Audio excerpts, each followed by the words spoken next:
মুইয়া নামনেক লগে অনেক মজার করে রেসিপি শেয়ার করমু লন তাই দেহি কিদ্দে কিদ্দে রানছি। এই যে মোর ওর সাগরে মুই চুলার দ্বারা আইয়া পড়ছি। এখন মুই চুলাইকে পাইলে দিয়ে এর মধ্যে 1.5 কেজি দুধ দিয়ে দিলাম। দুধ উতলাই গেছে। এখন মুই এর মধ্যে একটু এলাইচ আর দারচিনি দিমু। দারচিনি দেওয়ার পর মুই এলো আগের তো মোর মুডের 3 মুঠ পোলার চাল ধুইয়া থুইয়া দিছিলাম একটু নরম হওয়ার পানে সেই পোলার চাল এই যে এই এখন দিয়ে দিমু। পোলার চাল দিয়ে দেওয়ার পর কিন্তু কোনো জিরাম যাইব না। চুলা মিডিয়াম আজে রাখকে খালি লাড়তেই থাকতে হবে নাইলে নিচে দলা দূরে লাগিয়ে যাবে। আর এই এলাইচের দারচিনি এই দিমু মুই উড়াইয়া হালাইয়া এই আমার পোলা এবার পছন্দ করে না অর্ধেক গন্ধ আহে।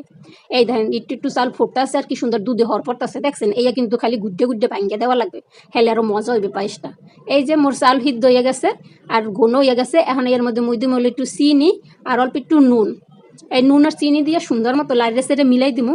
এই দেওয়ার পর কিন্তু আবার একটু পাতলা হয়ে যাবে। এই যে দেখছেন কি সুন্দর একটু পাতলা হয়ে গেছে না। এখন এগুলোর মধ্যে মুই আবার একটু গুঁড়া দুধ দিম।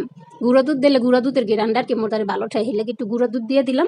দিয়ে সুন্দর করে লাইরে সেরে আবার গুঁড়া দুধটা মিলানোর পরে এই ধান আবার ঘন হয়ে গেছে দেখছেন মাশাল্লাহ। এখন দিয়ে দিলাম কয়টা চীনা বাদাম।